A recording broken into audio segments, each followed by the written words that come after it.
안녕하세요.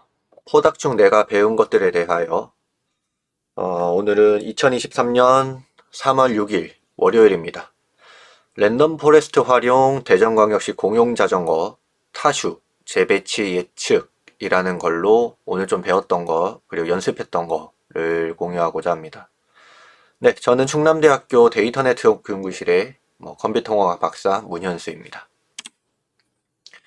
우리가 좀 먼저 알고 들어가야 되는 게 공용 자전거는 크게 학계에서 그리고 산업계에서는 크게 세대, 이게 4개 세대로 좀 나누고 있습니다.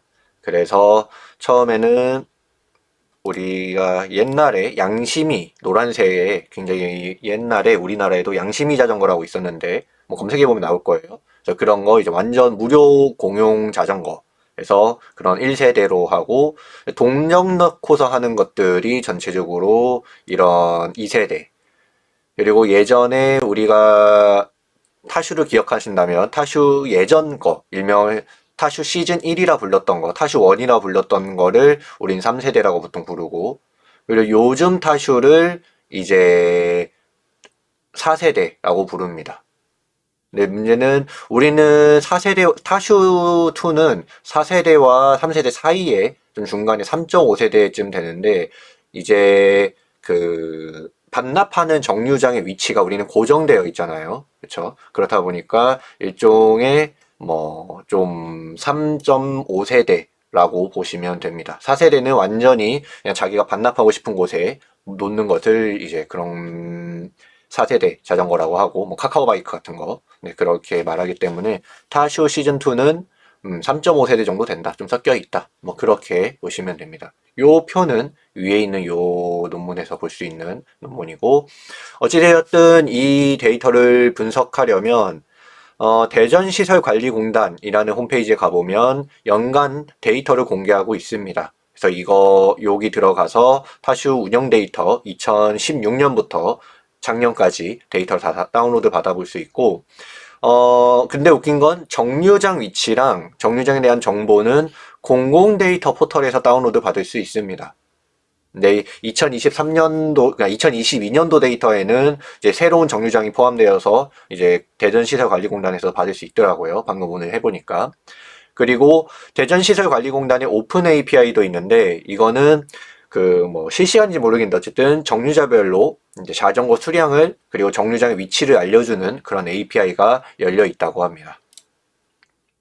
그래서 데이터 수집은 크게 세 가지에서 할 수 있었는데 예전에 가장 아래쪽에 있는 출제 정보는 이제 우리 연구실에서 이제 제 후배가 했던 연구에서 썼던 정보기 때문에 일단 적어만 놨고 제가 썼던 정보들은 지금 이 영상에서 썼던 정보는 전부 다 공공 데이터 포털에서 다운로드 받았던 정류장 정보나 혹은 대전시설관리공단에서 받은 자전거 대여 이력, 타슈 대여 이력이나 혹은 기상청에서 받은 기후 평균 기온 그리고 일일 강수량 데이터를 여기서 받아서 했습니다. 기상청 메인 홈페이지가 아니라 그 하위 홈페이지 중에 기상자료 개방 포털이라는 곳이 있어요. 데이터가 앞에 들어가는 여기에서 다운로드 받을 수 있습니다. 그래서 우리는 언제나 공학적으로 접근을 하자면 이제 무언가를 할 때 목적이 있어야 됩니다. 자전거 재배치를 하는 목적은 결국 사용자 경험을 좋게 하기 위해서예요. 특히나 타슈1, 타슈 시즌 1은 고정형 잠금 장치를 활용했었습니다. 이게 뭐냐면 자전거 옆에 일종의 잠금 장치가 있어서 이렇게 고정되어 있는 게 완전 무슨 봉이 있었어요. 그래서 그 자전거를 이렇게 끼면 이렇게 반납이 되고 키오스크에서 빌리겠다라고 한 다음에 자전거 이 잠금 장치에서 빼면 이게 고정되어 있으니까 땅에 고정형 잠금 장치 이렇게 자전거를 빼면 이제 빌려갈 수 있는 그런 시스템으로 되어 있었어요. 그렇다 보니까 자전거 배치가 안 이루어져 있으면 이런 상황에서 사용자 경험이 진짜 최악이 되는데 대여할 땐 그나마 나아요. 대여할 때는 자전거가 없으면 거기 빌리러 가봤더니 키오스크에 자전거가 없으면 그냥 버스를 타건 택시를 타건 하면 돼요. 반납이 최악이 되는데 갔더니 모든 이 고정형 잠금 장치가 꽉 차 있어서 내가 반납을 못하는 경우가 있습니다. 특히나 인기가 많은 정류장 같은 경우엔 그러면 다른 정류장을 찾으러 가야 되거나 혹은 기다려야 돼요. 누군가가 이걸 빌려갈 때까지. 이거 뭐 말도 안 되는 이야기잖아요. 근데 실제로 이런 일이 일어날 수 있는 환경이 타슈 시즌 1이었습니다. 그래서 재배치를 꼭 해야 한다라고 이제 제가 15년도, 16년도 그리고 지금 이제 몇몇 이제 자문 요청이 들어오는 기관에서 이런 재배치 목적을 위해서 이런 문제를 해결하기 위해서 뭐 공용자전거 재배치를 하고 있는 거고요. 저는 이제 이런 아래쪽에 보이는 이런 걸 결정트리라고 하는데 다수의 결정트리로 활용하는 랜덤 포레스트라는 기법을 써서 재배치 문제를 조금 해보기는 했어요. 그래서 결정트리라고 보면 이제 시간이 오전이냐 9시 반 전이냐 후냐, 그리고 요일이 뭐 월요일 뭐 수요일 전이냐 후냐, 대여 스테이션이 뭐 초반부냐 후냐, 뭐 이런 식으로 예 아니요 예 아니요를 나눠가면서 오른쪽이다 예 아니요 예 아니요 나눠가면서 이제 결정트리의 같은 장소로 반납한다 혹은 다른 장소에 반납한다, 그러니까 이동형이다 그냥 여가형이다 이런 거를 예측하는 모델을 만들어 썼습니다. 그래서 요게 결정트리고 이거 여러 개를 쭉 펼쳐서 한 뭐 100개나 혹은 1000개 혹은 뭐 몇십 개를 해서 그거의 분류 예측치를 평균 결국 회귀해가지고 그걸 통해 예측하는 모델을 이제 랜덤 포레스트라고 부르고, 이제 요거를 이제 사용해서 이제 몇 가지 문제를 해봤어요. 데이터가 어떻게 생겼는지를 먼저 보면 우리가 대전 시설관리공단에서 다운로드 받으면 이렇게 되어 있습니다. 대여 스테이션과 그리고 반납 스테이션, 그리고 반납 일시와 반납 스테이션 이렇게 되어 있어요. 근데 이제 대여 일시, 반납 일시가 그냥 숫자로 되어 있잖아요. 그렇죠? 그래서 이거를 연월일 시분초로 바꾸는 전처리가 좀 필요했습니다. 좀 이따 보여드릴 거고, 공공 데이터 포털에서 받을 수 있는 정류장 데이터는 이렇게 생겼습니다. 뭐 번호, 연번과 대여소명, 그리고 어디에 위치해 있는지 뭐 이런 식으로 생겨 있고, 기상청에서 받을 수 있는 데이터는 이렇게 생겼습니다. 일평균 기온과 강수량. 없으면 이제 아예 0으로 나와 있는 거고. 그래서 데이터 전처리 부는 간단하게 넘어가면 이런 걸 보통 데이터 엔지니어링이라고 불러요. 이런 원시 데이터들을 누군가 데이터 아널리시스트들이나 사이언티스트들이 분석할 수 있도록 만드는 이런 데이터 파이프라이닝들, 가장 첫 번째 영상이었던 걸로 기억하는데 그런 파이프라이닝들을 결국 데이터 엔지니어링이라고 부르고, 결국 몇 가지 엔지니어링을 통해서 분석 도구에서, 즉 분석가들이 활용하는 도구에서 활용할 수 있는 형태로, 사용할 수 있는 형태로 변환하고 있습니다. 네, 그래서 랜덤 포레스트 코드를 한번 볼 거예요. 데이터 형태를 한번 보면 이렇게 로 데이터가 이렇게 있고, 이거 한번 볼까요?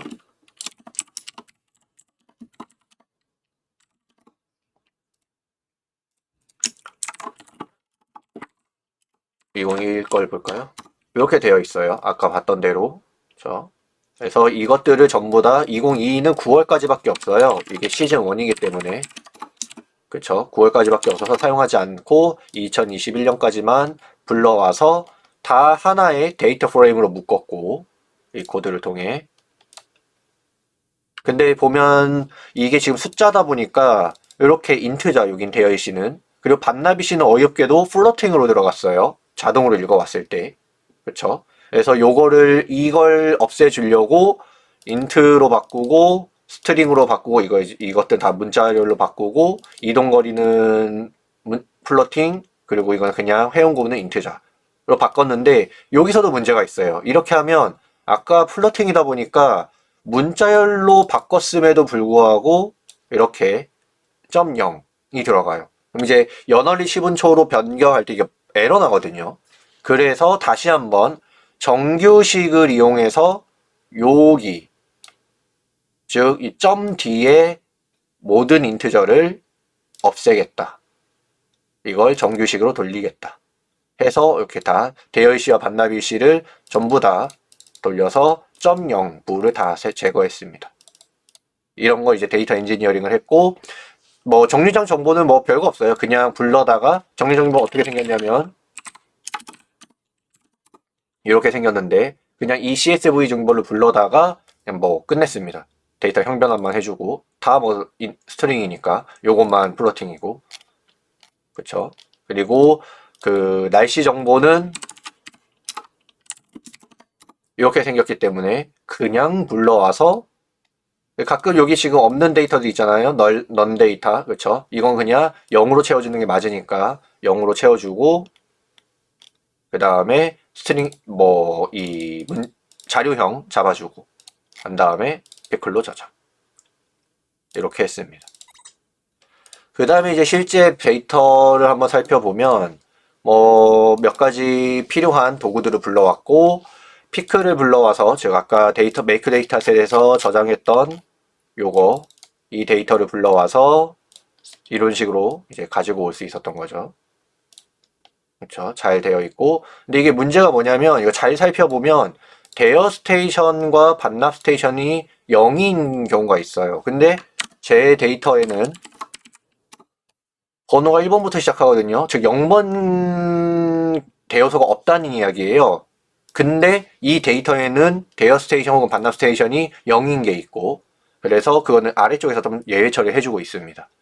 그래서 여기서 요렇게 판다스에서 활용하는 데이트 타임이라는 자료형으로 이 문자열을 바꿨습니다. 그렇죠? 그러니까 연원리 시분초가 딱 구분이 되어서 자동 오토 포매팅이 되어서 이제 보여주고 있죠. 그러면 이제 좀 더 연원리 시분초 분석하기가 편해집니다. 그래서 데이터 타입을 보면 데이터 타입 형태로 바뀌었고 나머지는 그대로고, 타슈 대여 정보, 대여 정류장 정보 불러왔고, 아까 저장한 거 그대로 똑같이 나오고요. 그 다음에 이제 대여 반납 분석을 우리가 지금 예측을 하려고 하는 거니까, 예측하기 전에 형태, 그러니까 메타데이터, 어떤 식의 데이터가 되어 있는지 먼저 알아야 돼요. 언제나 데이터 분석을 할 때는 뭔가 딥러닝을 하건 머신러닝을 하건 활용을 하기 전에 언제나 뭐 메타데이터 분석, 데이터에 대한 마이닝 먼저 조금 통계 분석이라도 해봐야 합니다. 그래서 뭐 렌트를 찝고 요거를 DF로 복사해 놓은 다음에 반납 스테이션을 그룹 바이 할 건데 뭘로? 대여 스테이션을 한번 묶어볼 거예요. 즉 대여 스테이션을 기준으로 반납 스테이션을 묶은 거죠. 그러면 대여 스테이션 0번에서 반납 스테이션의 카운트는 이렇게. 그럼 결국 요 대여 스테이션에서 몇 개를 빌렸냐라는 이야기입니다. 몇 번을 빌렸냐.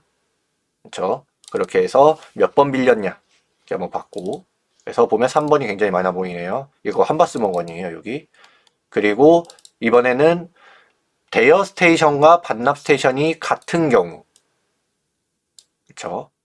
같은 경우에 그 경우에만 다시 대여 스테이션을 한번 묶어보고, 그러면 전체 중에 방금 만든 똑같은 곳으로 반납한 것, 즉 대여 스테이션과 반납 스테이션이 같은 경우를 이제 나눠주면 이게 뭔 이야기예요? 예를 들어서 0번 대여 스테이션에서는 0번 정류장에선 빌려간 거 68%가 다시 0번 정류장에 반납된다는 이야기예요. 즉 회귀율, 돌아올 확률이 얼마나 되냐라는 이야기인 거죠. 그럼 얘네들은 사실 재배치가 필요 없고 이동이 아닌 거니까 자전거가 한쪽으로 몰리는 것과는 상관없는 데이터가 되는 거예요. 그래서 여기에 뭐 예를 들어서 2번 정류장의 80%는 다 이동하는 거니까 이런 곳은 잘 유심히 살펴봐야 된다는 이야기가 되는 거죠. 왜냐하면 자전거가 계속 빠져나가거나 뭐 빠져나간다는 이야기니까 최소한. 그래서 이걸 그려보면 뭐 요 정도의 히스토그램이 나옵니다. 그래서 많이 빌려가는 건 거의 다시 돌아올 확률이 거의 0.5에 육박하고, 나머지들 대부분의 정류장들은 한 20, 30%, 30%, 20% 이하로 좀 분포하고 있네요. 그렇죠? 히스토그램은 이렇게 그렸고, 그래서 이렇게 볼 수 있었습니다.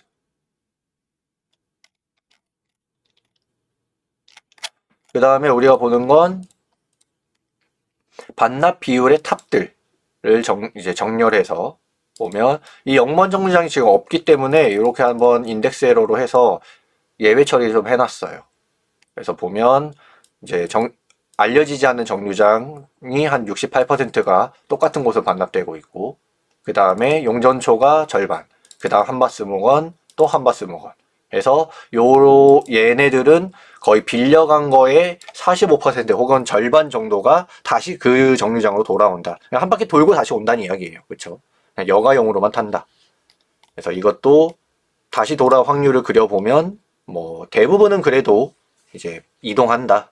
돌아올 확률이 높은 거 0.5 이상인 건 몇 개 없다. 뭐 이런 걸 우리가 볼 수 있습니다. 이제 우리가 예측을 하기 위해서 이제 대여 정류장만 보는 게 아니라 각종 평균 기온이나 일 강수량 같은 것도 보기 위해서, 특히나 여가 같은 경우에는 비 오면 잘 안 하니까, 그리고 더우면 잘 안 할 테니까, 이동이면 또 모를까. 그래서 기온, 날씨 데이터를 준비해 봤고, 이런 섭씨 이런 거 쓰기 귀찮으니까 타이핑하기 힘들거든요. 그래서 리네이밍도 해주고, 그렇죠? 그리고 똑같이 연월일 시분초로 바꿔주고, 여기서 그리고 가장 중요한 일을 하는데, 이 데이터와 날씨 데이터와 위에 있었던 반납 데이터, 여기까지 있었던 반납 데이터, 요 데이터 스테이션부터 회원 구분까지 있었던 반납 데이터를 뭘 해요? 머지하고 있습니다. 뭘로? 대여 일시와 일시를 연월일로 바꾼 다음, 그쵸? 여기 이 연월일로 이 렌트 데이터와 웨더 데이터의 연월일 열을 만든 다음에 그 열을 기준으로 머지하고 있어요. 그러면 이렇게 만들어지고, 즉 요때 평균 기온과 일강수량이 얼마다, 요때 평균 기온과 일강수량이 얼마다, 이런 식으로 딱 세팅이 됩니다. 그다음에 이제 불필요한 것들이 있으니까 그것도 이제 여기서 드랍스에서 이거 지워준 거고, 그렇죠? 그다음에 이제 보면 요거를 이 대여 일시를 인덱스로 만들어서, 이게 이제 기준이 되어야 돼서 인덱스로 만든 다음에 이거를 연, 월, 일까지만 뽑고 그걸로 그룹 바이를 했어요. 대여 일시를. 그리고 그거의 개수. 그러면 이때 이 날에 몇 번 빌렸냐 라는 이야기가 나옵니다. 카운트니까. 그래서 각각의 날마다 이제 몇 번 빌렸냐, 그리고 평균 기온이 얼마냐, 일 강수량도 얼마냐, 이렇게 다 뽑아내고 그거를 그려보면 이런 그래프가 나와요. 요거 잘 안 보이니까 이제 2년치, 2020년부터 2021년 2년치만 보면 전체적으로 기온이 쫙 높아질 때 사용량이 감소하고 있죠, 여기. 그렇죠? 기온이 많은 영향이 미치고 있고, 그리고 잘 안 보이지만 비도 어느 정도 영향이 조금 있습니다. 아래쪽에 대부분 0이라서 깔려 있지만. 그래서 이제 특징 데이터를 정리하기 위해서 이제 온갖 제가 활용할 데이터들을 다 특징을 복사해 놨고, 그 다음에 마지막 귀환 여부를 이제 제가 Y로 답안지로 만들어 놨어요. 그래서 이렇게 만든 다음에 피처를 다 뽑아서 요거를 X로, 그 다음에 답안지, 타겟 학습하고자 하는 답안을 Y라고 두고, 언제나 학습 데이터와 예측 테스트 데이터를 나누고 싶으니까 그것을 스플릿 한번 해주고, 저는 8대2로 나눴어요. 그래서 8대2로 나눠준 다음에 랜덤 포레스트를 학습시켰습니다. 이렇게 클래시파이어로. 그래서 이렇게 학습시키면 이거가 한 15분 정도 걸렸어요, 제 컴퓨터에서. 그리고 메모리 사용량은 현재 한 12기가 정도 들어가 있고, 그래서 정확도는 한 78% 정도로 나오고 있습니다. 보통 이제 학습 정확도보다 예측 정확도가 낮으니까. 그래서 피처 임포턴스 어떤 특징이 제일 중요했냐 보면 역시나 어디서 빌렸냐, 그리고 시간과 그 후의 요일, 그렇죠? 그리고 평균 기온도 상당히 높죠, 그렇죠? 그래서 확실히 기온, 그 다음에 스테이션이 영향력이 굉장히 컸다. 그 다음에 시간이었다. 이런 것을 알 수 있어요. 그리고 요거는 이제 랜덤 포레스트는 여러 개, 이거 이제 100개 썼어요. 여기 에스티메이터 들어가 보면 100개가 기본값이기 때문에 트리를 100개 만들었는데, 이 영법을 하니까 6번째 트리를 그래프로 그려보면 이렇게 나와요. 그렇죠? 그래서 대여시, 요일, 스테이션을 기준으로 아니요, 예, 아니요, 예, 아니요, 예 하면서 이렇게 만들어집니다. 근데 이제 문제는 이제 여기까지가 사실 공부의 핵심은 아니고, 사실 더 공부를 하다가 이제 시간이 많이 지나서 영상을 찍고 있는 건데, 지금 벌써 10시 반이거든요. 왜 찍고 있냐면, 이게 최선이 아닌 것 같아요. 이유는, 이제, 나중에 요거가, 뭐, 후기 영상에 한 번 더 올라갈 가능성이 있겠죠. 왜냐면, 랜덤 포레스트는 카테고리컬 데이터를 못 다룹니다. 데이터는. 예를 들어서, 여기를 볼게요. 사실 이 영상의 핵심이에요, 지금. 대여 스테이션이 3.5보다 작을 때 왼쪽으로 가고 클 때 오른쪽으로 간다. 그쵸? true와 false 나왔을 때 이렇게 되어 있어요. 자, 근데 3.5보다 작다. 이게 말이 되나요? 이게 뭔 이야기냐면 정류장 번호가 3 이하면 아래 왼쪽, 이거 4 이상이면 오른쪽으로 간다는 이야기예요. 이 이야기는 정류장 번호를 순서가 있는 데이터로 이해하고 있다는 이야기예요. 랜덤 포레스트는.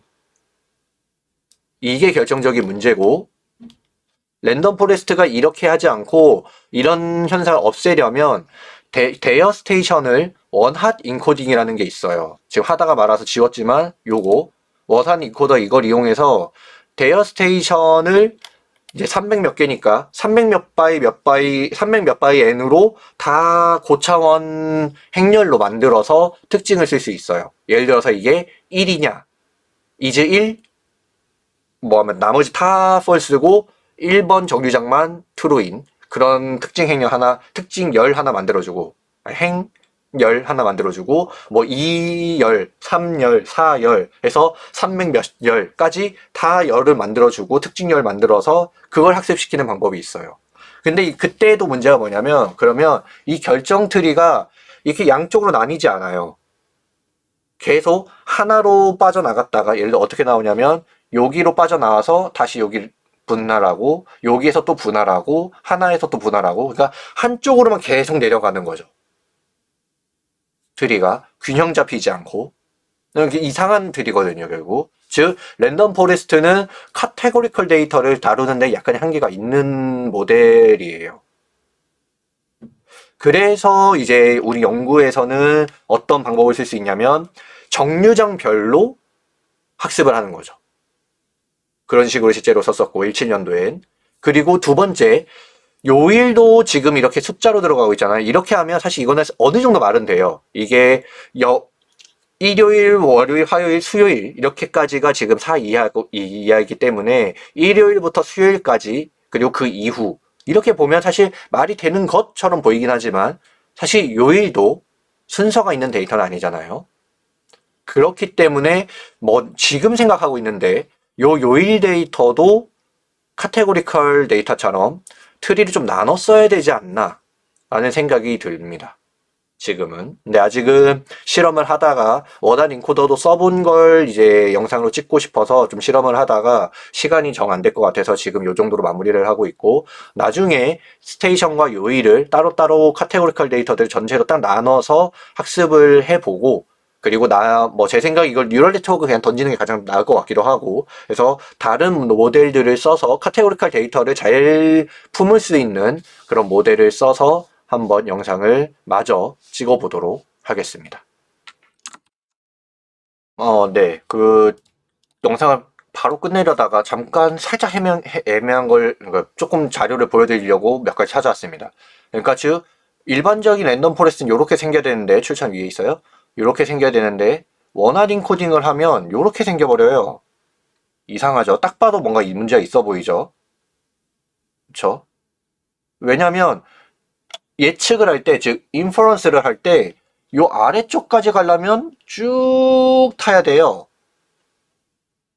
이거 이상한 거죠. 그래서 요런 거가 별로 좋지 않고 그리고 두 번째는 아까 이거 잘못 설명했는데 조건이 만족하면 true가 왼쪽이래요.